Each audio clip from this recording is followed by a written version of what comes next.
Folks, we are coming up pretty soon here to the last potential game of this Winnipeg Jets core as they take on the Vegas Golden Knights. We'll talk about what this game could mean for the franchise and how the Jets move forward after the season if this is indeed the last game of this playoff run. We'll dive into all of that on tonight's episode of Locked On Winnipeg Jets. You're Locked On the Hockey Jets, your daily podcast on the Winnipeg Jets. Part of the Locked On Podcast Network, your team every day.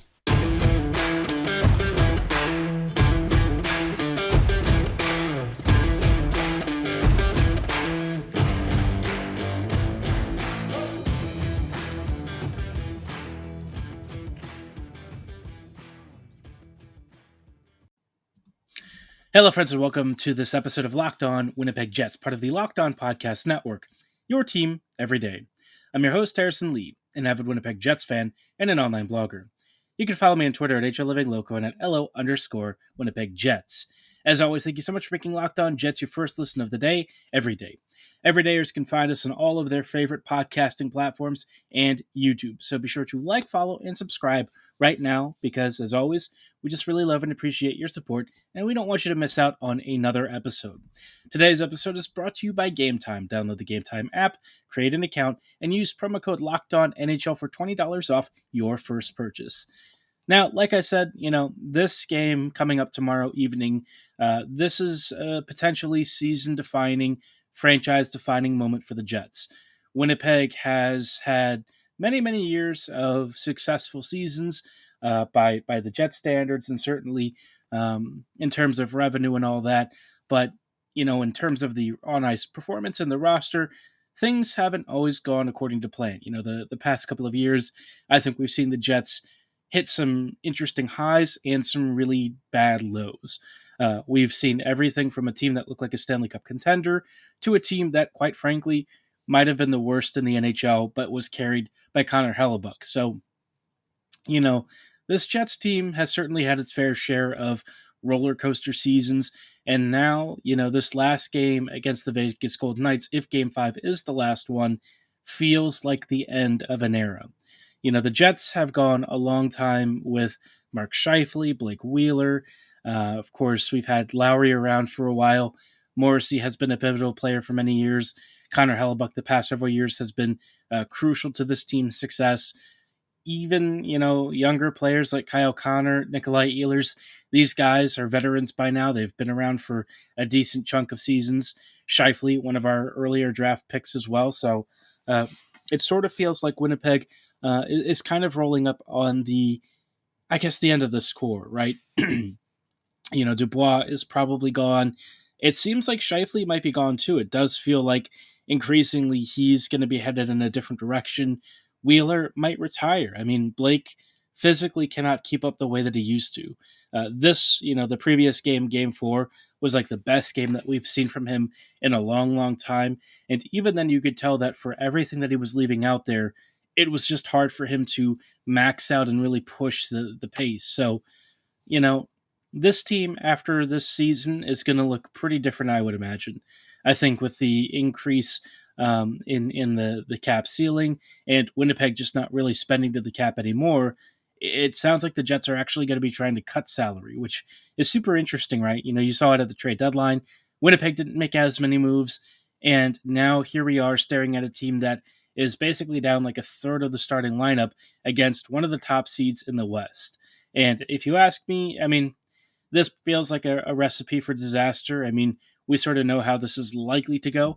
Unless Hellebuyck really shows up and steals Game 5, the reality is Winnipeg is most likely going to be finding itself out in 5 games, which I am a little bit disappointed by. But we sort of expected this to happen to some degree.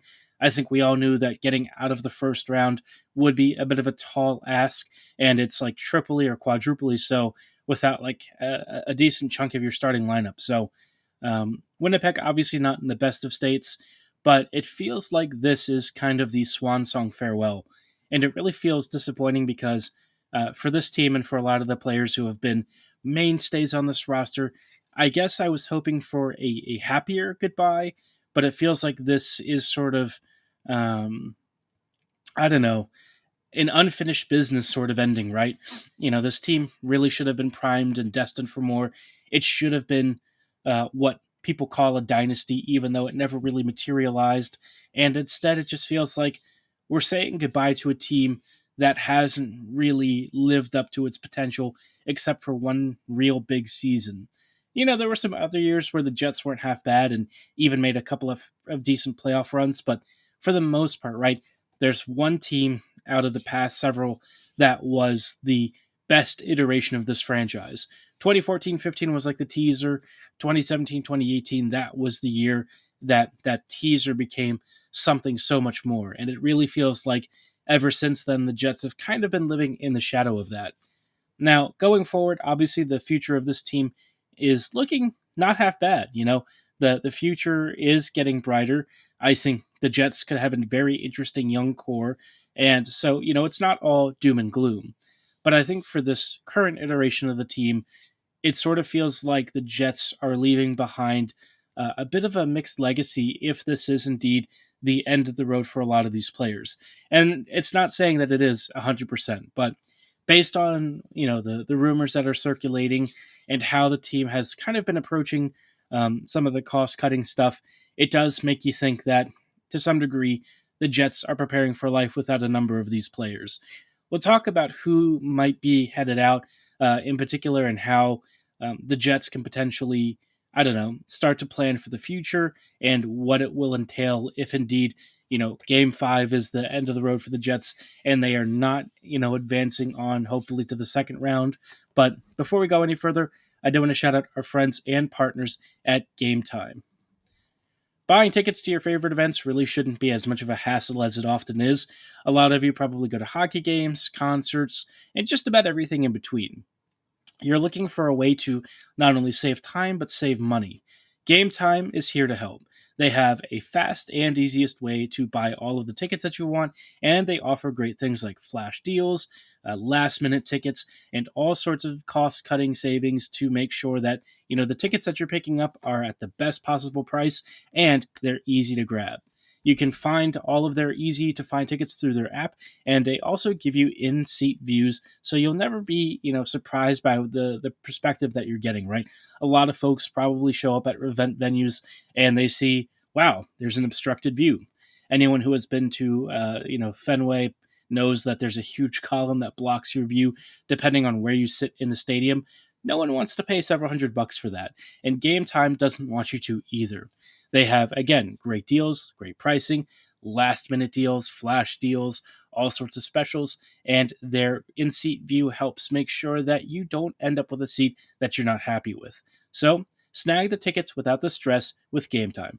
Download the Gametime app, create an account, and when you do, be sure to use promo code LOCKEDONNHL for $20 off your first purchase.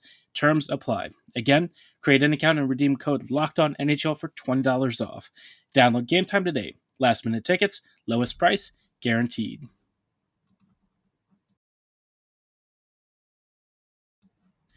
Hello, friends, and welcome back to this episode of Locked On Winnipeg Jets, part of the Locked On Podcast Network, your team every day. Welcome back to this episode of Locked On Winnipeg Jets. We are just talking about, Game 5 on Thursday potentially being the end of the line for this current Jets core. I think that there's been a lot of speculation as to the future of the team. Not only has the team itself kind of suggested that financially things are a little bit tight, but we've heard all sorts of rumors about players potentially being on the outs. We've seen different articles and things from the local media occasionally pointing more fingers than usual, which for me tells me that the team is kind of signaling who might be on the way out over the next few months. And I think the biggest name that a lot of people are circling towards is, of course, Pierre-Luc Dubois. PLD has been a pretty decent player for the Jets for the past couple of seasons. I mean, he arrived under inauspicious circumstances, so, we all knew the Line A deal was reasonably controversial within the fan base. Some people were happy to see Patty go. Some of us, like myself, were really unthrilled with the prospect of losing one of the best goal scorers the Jets have ever had. Now, that's not to say Line A's game was perfect, Far from it, right? And the Jets, I think, did a pretty good job of making the most of a bad situation that they had partially created for themselves. The Dubois trade, I thought, ended up kind of working out for both sides, but I think in Winnipeg's case, Dubois was one of those players where if you couldn't really convince him to stay, worst case scenario, you still have to trade him and you send him to Montreal. So in terms of how that's going to pan out, it does seem like Montreal and Winnipeg have been talking about Dubois for the past few months, and it feels like there's an appetite to get a deal done sooner rather than later. I think this would certainly benefit the Jets because, a lot of people are saying, well, why won't Montreal just wait until he becomes a free agent? But I think Montreal is very aware that if you do, a lot of teams are going to start offering plenty of cash incentives to come join them instead. And while Dubois has stated that, Montreal would be his dream team to play for, if somebody offers you a good contract in a reasonably nice place to live and it beats out whatever Montreal is offering, you know, why would you go to a team that's going to pay you less? Now, some players will do that if they feel a particular attachment to the location, so Montreal could certainly play that card, but why run the risk if you can just pay some assets that are not going to be, game breakers in the end and make sure that you get first negotiating rights with Dubois' agent? I think that is a very big, very valuable thing that a lot of people don't always appreciate. It's especially helpful if you're trying to make those overtures early and lock in a player before somebody else gets a chance to negotiate and beat you to the punch. So, um, for Montreal, I actually think that there is reasonably big incentive to try and pursue this deal and get it done over the summer. And I feel like that one is pretty much a lock to happen. I'd be surprised, if Dubois is still on this roster come next season. And it actually might not even be Montreal. Maybe he ends up with another team, Carolina, some other franchise. It doesn't really matter. The end of the day, the Jets are going to send him to whoever offers the right trade package because it's not like Dubois necessarily has any sort of protection. The main thing is just what he's said in terms of how or which team he'd like to play for. And that's just coming from news articles and rumors and leaks, likely coming from his agent. But I think everyone has mostly, understood his intention as Montreal. So we'll see how that pans out, right? But I think for the one that people are kind of wondering about in terms of, a Jets player who's been here from the start, Mark Scheifele's future is a lot cloudier. Over the past few months, we've seen increasing numbers of local Winnipeg news media kind of calling Scheifele out. And if that happens, more often than not, it does kind of indicate that the team is thinking about his future long term and whether or not he really fits into the picture. Scheifele is getting closer to 30. He's missed a number of playoff runs with serious injuries. There have been questions about his leadership and his effort. And, you can tell on some of his shifts in previous years where Scheifele just wasn't happy and it reflected itself in his play. There were some things that I'm sure he was told to do, but I think there were other things on some of his shifts where you're like, yeah, you're not really getting 100% from him. And it's clear that he's not happy with the way things are going. And some of his post-game press conferences, you could see the irritation and annoyance on his face. And it just feels like the last few years have kind of worn on his patience. And in a lot of ways, I think people kind of appreciate that. I think they can understand why he's felt the way that he has. Some people, like myself, probably in some capacity don't even blame him for feeling this way. I know that if I showed up to work every day and there was no real guarantee of any sort of direction or future, I'd probably not be that inclined to stick around. So, for Scheifele, I get it. Am I happy about it? No. I think I would have liked to have seen more from him. I think that the past few years have been really disappointing in a lot of respects because Scheifele was one of those players who was always a guy that I counted amongst Winnipeg's breadwinners. And to see him not really live up to that potential over the past few years, it hurts because you know how good that he can be. The first half of the season, we saw it. But the likelihood is he's not going to be here after this coming summer. And I think if Scheifele is traded, any number of teams should readily be lined up asking for a pretty nice trade package to give to the Jets. I think Winnipeg could certainly come away with a solid first, maybe even a mid-tier prospect or a higher-end prospect. maybe another pick or something, maybe 2 picks. I think the Jets have a real potential to get a decent haul for a player who, if he joins at the start of next season for another team, he's going to give them a monster year. I think if he leaves the Jets, Scheifele will be back to his resurgent self and look like he has at the start of this season. So any number of teams I think really should be interested in his services. And while it will be a very difficult goodbye, it'll kind of also herald the beginning of a new era for the Jets and maybe a new look as they start to really plan around this next core. Speaking of the next core, we'll talk about which players really fit into this group and who will be a pivotal role player for this team of the future in just a little bit.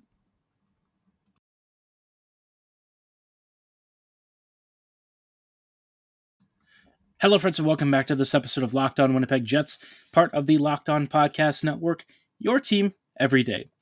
We are just closing out tonight's episode with some thoughts on the future of the Jets and who's tracking towards being, a pivotal player for this franchise, where they might slot in, and how this team can build around some of the existing parts. Because obviously, while the Jets might start to retool or rebuild, you don't have to completely tear it down. There's stuff to work with Winnipeg, and likely some really good pieces at that.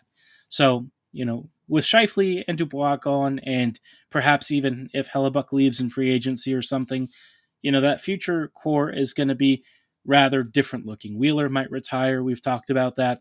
So you're going to be skewing pretty young in a lot of areas. Obviously, I think it's time for Ehlers to really assume that prominent first line role that he's always been destined for. I know that he, for some reason, plays a ton of shifts, but doesn't seem to get as much ice time. I can also probably tell you it's likely, the lack of power play usage that will certainly impact it. So once a lot of these guys depart, I think Ehlers will see an increased role with the team. I wouldn't be shocked if he gets even more shifts so that his ice time extends and that he can actually really contribute even more than he already has.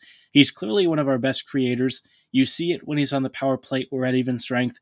It's now time for him to assume a bit more of maybe even like a leadership role. I think the guy sets a really good example for a lot of players.